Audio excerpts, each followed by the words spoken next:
Welcome back to part 2 with Moxie and the beautiful Mia. And if you haven't already seen, go back and have a bit of a look at part 1. But should we get things going? Can't wait. Were there times along the way that people really underestimated you? Oh, yeah. Yeah. Are we interested? You had another conversation. Sorry, that was such a quick answer, but no, yes. but previously with someone else that we were interviewing, and she was very much to say the same thing very quickly. And you know, it opened up a conversation about that female-led founder. Is that why you think that you were underestimated along the way, or was it a combination of your youth? Yeah, both. Right. I remember one of the very first articles that came out about me. The heading was. It was a tough interview. Not like this one. Maybe we should be tougher. Try me, Adam. I don't want to. I know you too well, Mia. I don't want to. I'm scared. That would be a no from Juno. It'll be good fun. Let's try. It was a tough interview, and then it came out, and the article was actually really good, and the heading was "The Mouse That Roared." Oh, I like that. And I was like, yeah. Yeah, good. Okay, cool. But yeah, I think there, like, you know, we said earlier, there were a lot of naysayers and definitely a lot of people that underestimated me. Yeah, for sure. How did you handle that? I mean, it's probably hard to look back because or if I look back at in a while ago, I go, you know, I was a different person back then. You know, there's probably, you know, confidence and experience builds and stuff like that. And, you know, when you get that type of feedback or you have those types of conversations or whatever that kind of ends up, you know, if that happened to me now, it would be a completely different scenario. And you go, back then, how did you handle them? And like, what was your grounding element in that kind of scenario? I don't know if I had one. I think I fumbled through a lot of stuff, as you do perhaps in your early 20s. I think that was part of just building that resilience muscle. You just have to train it and flex it, and you have to fumble and stuff up a few times and go, oh, not going to do that again.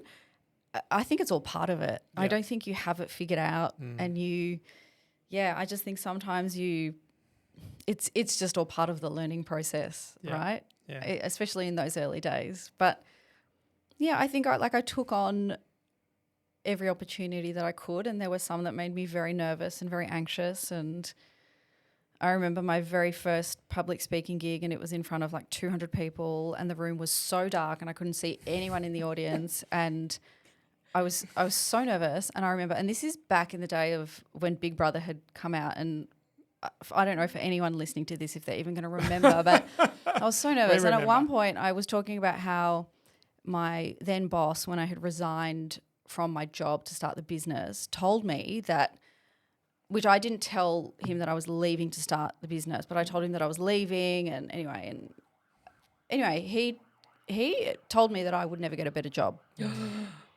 And in my head, and this is what I said to the audience, it just came out. I was so nervous, and I said, well, in my head, I just thought, game on, Mol. and the audience laughed, and I was like, oh my God, the audience is laughing, and that just put me at such ease. So good. But I was so nervous, but then that put me at ease. But that wasn't scripted. Yeah. And that did it. And from then on, I was like, everything's fine. Yeah. And you know, but it's those moments, right, where you just.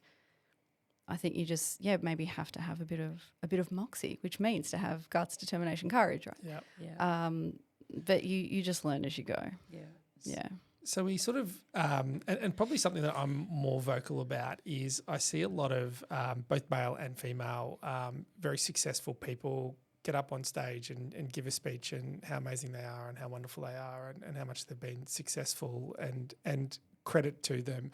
But what I always wonder is, and when I talk about, you know, the success that we've had at Juno and my personal success, it's about the people around you. And in particular, my partner, or my wife, or wifey, Kiri. She's wonderful. She's wonderful. Shout out to Kiri. And big shout out to your angel. partner as well.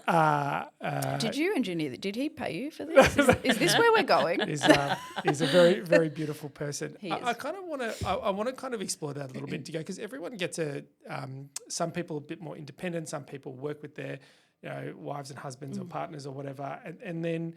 But I look at it and I go, I see these people. They have families. They have interests. They have mums and dads, and it's not. I haven't met one person that's been completely by themselves that's skyrocketed and been super successful. I mean, that whole takes a village to raise a child. Well, it takes a village to raise a business. And I go, what sort of part did Mo sort of play in your growth? He has been. I mean, Adam knows Mo very well. We're actually in love with each other. That's not a lie. I would love to deny that, but there's talking about photo evidence. There's a lot of it. As long as you're okay with that. You know what? I am. I can't compete with it, so can't deny it. He's a phenomenal human, and I know a lot of people say that about their partners, but he really is. And from the day that I met him, which is very close to when I started the business, he was just not ever afraid of, I guess, my tenacity to do something like this and to go for it, and was always so supportive of it. Never told me I couldn't do it, never told me it was a bad idea, even when certain things were a bad idea. He let me figure them out for myself. I remember pretty early on at one point when we had launched, this is off topic a bit, but I remember our local Woolworths close to our office was selling out like rapidly of stock. And I thought, what is going on at this particular Woolworths? This is really bizarre. And I soon learned that Mo had been buying in bulk, and he had the stock next to his desk. And whoever would visit, like for a meeting or anything like that, he would hand out product. Anyone? Yeah, he would hand out product, like huge advocate, which is amazing. But so I good. do think that it is important to surround yourself with people who support you. And I'm not talking about yes people. Because I think that can also be a little, I don't want to say toxic, but it can be, I think. I don't think that that's healthy either, but I'm talking about people who are genuinely there for you when the chips are down. I think that's the thing. Yeah. It's not just when times are good. Yeah. Mo said, again, the oracle, when yesterday he said people will always show up to a car crash, to watch a car crash. Yeah. And he's so right. Of course he is. He's so right. It's annoying sometimes. It is. He's so right. He's so wise. But, people often aren't there when things are great. Yeah. It's when the chips are down. Who's there for you? And I think that's important. Like who's in your corner? And I think particularly when you are starting a business, it can be really isolating. And I think you do learn who your friends are, unfortunately. But surround yourself with the right people, just generally in life, right? And great people. There's some super smart people out there, and there's some super. But you go if you've got a group of great people, and we would always say this from a business perspective as well, from a staff perspective, everything. You've got to be, and we're hiring at the moment, and we go, Sharon and I, we have a gazillion applicants and all this kind of stuff, but you go, one of the first things is this a great person? Yeah. And we're very fortunate to have lots of great people that apply to the position, but it is one of those things that you go, great people, they might not be the best at this, or they might not have the most expertise, they might not have the most skill, but particularly in the work that we do, a great person is a starting point, and then you look at the other things, and business emulates life, emulates everything, right? And surrounding yourself with those people is incredible, and the biggest and the best decision you can make is a partner. Yeah, agreed. For me, it's values alignment over anything else. Whether it's a life partner, a friend, a business partner, staff, it's values alignment. I think if you share values and they're aligned, everything else just seems to fit into place. Yep. Yeah. I think if you share values, for me that's like number one. tick. Yeah, for sure. Besties for life. What happened? Yeah. How did you deal with the times where it was lonely and you were sort of one out in your business? And I'm sure as you were growing it and you sort of had to get more people in, did that feel more isolating, or were you? Yeah, I mean, I'd just be interested to hear sort of how did that feel along the way? Look, I was in a partnership. So I had a business partner, Jeff, for many, many years, probably about 15 or so years. So it's only sort of relatively recently that we decided to part ways. Yep. But we had an amazing partnership. So I rarely felt isolated, to be honest. I was really fortunate. Jeff is phenomenal. We had a great partnership. We were one of those rare, like really great. Oh, sorry. I mean, yeah. Sharon's Awkward. Sharon's not saying anything. Super awkward. We're not supposed to jump in. Oh, that's like us. I was waiting for Sharon to say that, but wow, okay. Yep, let's reassess. Yeah. I'll just leave that with you. Yeah, Jeff was amazing. We had a really, really great time, and talk about values alignment. And we would check in with each other really often to be like, are we still on the same page? And our communication was great, and that was a really big part of it. But I because of that, I rarely felt alone. I guess interestingly, we decided to part ways perhaps just pre-COVID, and so that was an interesting time because then COVID hit, and COVID was a whole other beast, which I feel like a lot of people were in a very similar boat with COVID. So I don't think my situation was particularly unique in that respect. I think isolation was a global issue then. Otherwise, I mean, we had a great time. Yeah. I was really fortunate. And we bounced and we sat, we're like besties. We sat it's funny. We were such different people at different life stages. Literally, we were you two. Just leave me alone, right? Yeah. That was us. And we still hang out all the time because we're just. Jeff was kind of like a second dad, but not like a dad. It's weird. I don't know how to explain it because my dad and I it's weird. Anyway, we sat together. We sat, 2 meters apart. We always bounced ideas. It was just great. It was really great. And now is it's not better and worse. It's different. It's different. Yeah, well said. And it's sort of different. rezoning yourself to sort of drive that forward by yourself, or you and your team, I would say. I think the business was ready. Yeah. I guess I was ready. It was the right time. Yeah. Yeah.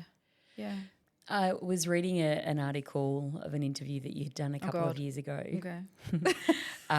Dredging up the eyebrows again. Yeah, literally. I can't escape them. I am actually going to dredge them up and find. Absolutely. But you talked about success being subjective, and I really loved it. And so I'm interested to learn about what does that look like for you? For me, it's just happiness, right? And it's like a never-ending scale. Not happiness. I think you can be happy, but I think success is just what even is it? Well, yeah. So I just think it's about being happy, because I just think success is something, for me anyway. Yeah. You can just continually be chasing it, and what even is that? I think for me, it's just about doing good, being happy. Yeah. The rest is just kind of stuff. It's just stuff. It really is. Yeah. The younger me may have looked at it differently. Yeah. Yeah. But honestly, it's just stuff. None of it really matters. But you have to, and I totally couldn't agree more. When you look at that though, do you have to go through some shit? Well, yeah, chasing some success metrics, whatever they may have been to be younger, to get to the point that you're like, well, actually, I've been there, I've done that. It doesn't actually create. It doesn't make me happier doing that. There's a scenario that goes. You have to go through that to understand that maybe they're not the metrics, or happiness is more the metric that you want.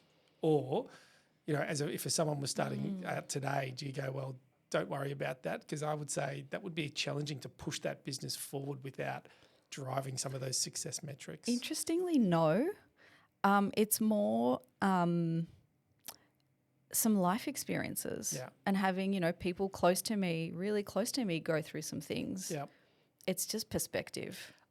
It's a good word. 100%. Perspective. Yeah, and I think that it's never been about like anything monetary or business success, or it's honestly just been perspective. And I'm really glad that it smacked me in the face when it did. Yeah.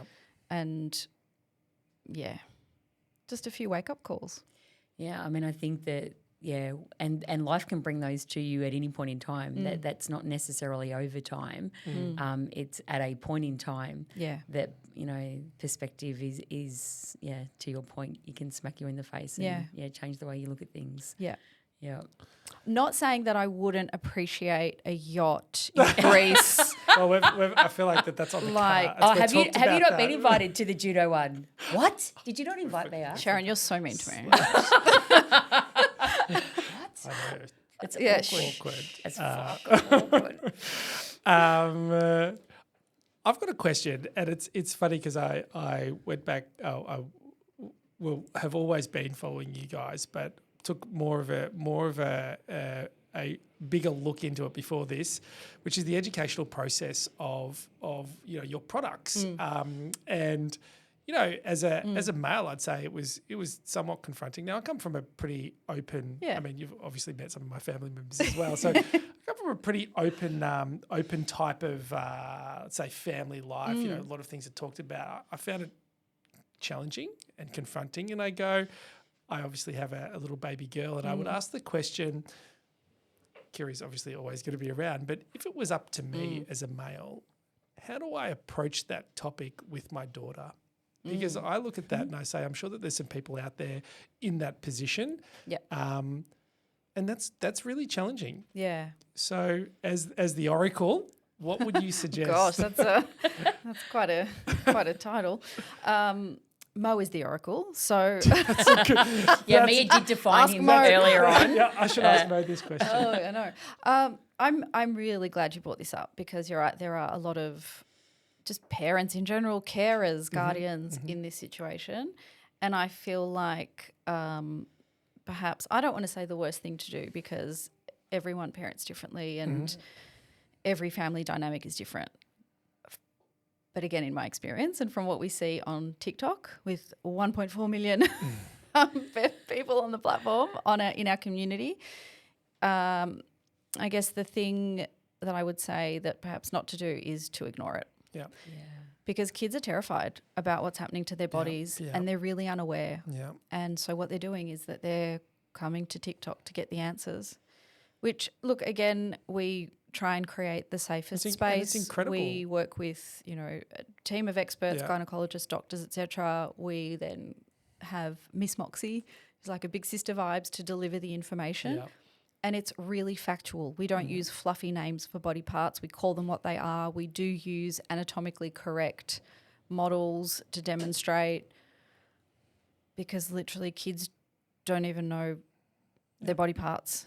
And so I think approaching it, you know, it can be a really, really tricky conversation, but starting those convos even early, calling body parts what they are so that kids know what body parts are called, without going into it too much on this podcast because it's probably not the place for it. Why not? I could talk about it all day. But I think, you know, we offer, well, we did because our online store is closing, if you haven't heard, but we created a first periods box for that reason, which was a great sort of entry level for kids or parents who are feeling a little bit awkward about that convo. It's a beautiful sort of gift type experience that you could purchase for someone starting their period, and you can gift them that experience. It comes with a booklet that we've written in collab with a gyno, and it's like, you know, here, honey, here's something that you might want to look at. Have a look through it and let's have a chat when you're ready. And so it's kind of a nice little entryway. We've also got a lot of blogs and things like that, you know, kids can look at or kids can have a look at with parents that are age appropriate. But I think just starting those convos early. Just have the conversation. Yeah, having as the opposed convo. to push it off.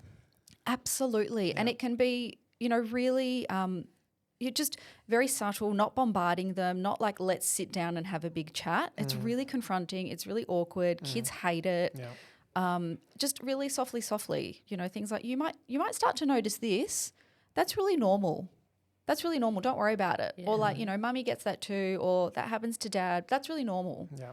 Just like really softly, slowly. Softly, I would have definitely not nailed that. Because I think softly approach. the thing that kids are terrified. Some kids, not all kids, Yeah. but again, from what we see in our DMs, from what we see in our comments, kids are even really scared to tell their parents that they're noticing something in their undies, and these are just normal puberty. It's literally going to happen to everyone. Yeah, hormonal. It's just hormonal stuff. Yeah. It's puberty, and they don't even know what it is because no one's told them. And I think, I've got a 15-year-old daughter, so I'm smack in the middle of this. And I think that the education system is doing a pretty good job at some of that education. I remember her, it would be a couple of years ago now where they got those packs where they all came home with different types of pads and tampons, and they'd had that education piece. And so and I can't remember exactly when it was, but it was at an age where it was well before she'd got her first period. That's good. But she was they were already talking about That's it. really good. So, and I think her girlfriends were all talking about it. And by the time she got it, she'll be horrified that I'm talking about this. It was sort of just kind of normal. Yeah, that absolutely. was And the it next should be. part of her growing up. I think that's the thing. They often feel like they're the only ones going through it, and it's that. It's like you're not alone. Yeah. Like I saw a comment on our TikTok this morning, and someone posted something sort of quite intimate about a just literally puberty thing, and then someone wrote underneath it, a young guy, TMI, which for those who are not familiar, too much information, and then someone else wrote, why did you post that? And so then we commented like, this is a safe space, this is normal, this is and. You're going through it too. So why are you shaming the next person? So often, I think it's that. It's just sort of perpetuating that. Like there's a little bit of bullying going on of like, oh my gosh, it's gross. I don't want to be embarrassed. It's not gross. It's normal. The person bullying you is going through that too. Yeah. So let's just normalize these convos as much as we can.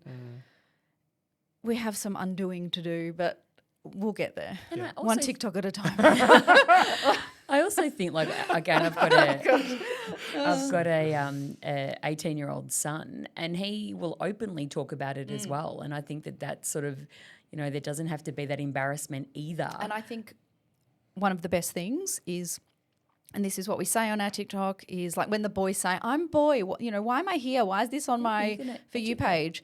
And we say, everyone can and should learn about periods. Yeah. Everyone can and should learn about intimate health. Correct. Yeah. You have a mum. You may have a sister, you may have a girlfriend or a wife one day. 100% agree. It's just normal stuff, guys. I think get on to rapid fire. Whoa. Let's go. Tough questions. Best piece of business advice that you've ever been given and why? Oh, gosh. You could have sent me this prior. No, this is perfect. That's rapid fire. You can pass. No, there's no passing. There's no passing. No passing. Okay, so Zero. There's a few. Okay, I'm going to go with don't make a big decision on a bad day. Oh yeah. Oh, classic. Love that one. I think the why is obvious. Yeah. Like that's a classic one. I like that. It's a 24-hour decision. That's like don't send the especially emails like said by Scorpio, which I'm just like my mum that says. tail comes like out. my mum. No, just like my mum says, she's quick to anger, but she's quick to forget. I'm like, my mum's always in my head. So don't make a big decision on a bad day. Most overrated business buzzword. Pivot. Oh, good one. Yeah, I hate that too. I feel like I've used it though a few times. Yeah. So this is a two-part. You go to breakfast when at home and when on holidays. An ice long black. Yeah. Whoa. And avo toast with goat's cheese and lots of chili oil. Oh, yum. And bacon. Yeah. Is that home or away? Both. That's both. Anytime. Yeah. Anytime. Always. It's actually funny because I actually went through a whole period of ice long blacks and I'm like, I love them. Always. So good. the best. Iced though. Yeah. Iced. Yeah, and there's more volume as well. It can be cold, it can be hot, like as in the weather. It doesn't matter what the weather's doing. I could be in Antarctica and like give me a nice long black. If Juno was a band, Oh yeah. what Are instrument? we making a band? Yeah. Okay, yeah, great. yeah. What instrument would you play? The drums. Oh, good one. Do we have a drummer? I don't think so. I don't think so. Why? What have you got? We've got a pianist. We've Yeah. got 2 saxophonists. Oh, yeah. I'm just trying to think of what the others said. I don't remember. Anyway. What are you? I'm on vocals. Well, I haven't been. Oh, I love that. I haven't been into I can't you sing. gonna be? I can't sing. Wow. Oh, this is going to be great then, Sharon. I like the thought of it. I don't Okay, know. great. We got a drummer. Well, I can't play the drums, French, but French horn. I had a little scholarship for French horn. You know this, don't What? you? Now I do. I had a couple of music scholarships when I was at school. Stop. Yeah, yep. French horn. Yeah, French horn, and then it went into all the. Well, you are now not going to live this down. Correct. The French horn. And I already know this, or one of these things. What unexpected skill that no one knows you have? What is it? No, The reading of the coffee cups. Okay, what's it called, Mia? I can't legitimately do this. No, you just can. so we're 100%, clear. 100%. What is that called though again? in Greek? Like reading the Flidzani, Yeah, that's Flidzani, it. that's it. Yeah. which is reading the Greek coffee. Okay, just so we're clear. I cannot legitimately do this. I do hang this on. for a joke. Is there a legitimate way to I was do gonna this? say, or is- Yes, is it- if you actually have the skill, but I've had it Your done mum so says- many Your mum times. says you've got the skill. She does She not. does say She you've got the does skill. not. She 100% does. Oh God. I mean, Apart but from we that, could do it for fun. Is there any other unexpected skills that you've got apart from? I have a brown belt in karate, which a lot of people don't know. Wow, But, do you? From way back, but You didn't know that. people do. Didn't know Well, there you that. go. Okay, well there you go. That's one. We're going to have to obviously wrap this great conversation up. Thank you so much for joining us, and Thank thanks for you. being super open. It's I have a big thing that with these founders, entrepreneurs, business owners, you see this really amazing portrayal of a life. There may be some of those elements in there, but if you can take a look behind that and see what people had to go through to get that, and the pain and the this and the excitement and the disappointment and all those kind of things, it's a really interesting story. So thank you for sharing with us. Thanks, Mia. I've loved every minute of it. Me too. Thank you so much. It was great fun. And we have to high fives. Oh, Yes. Thank you.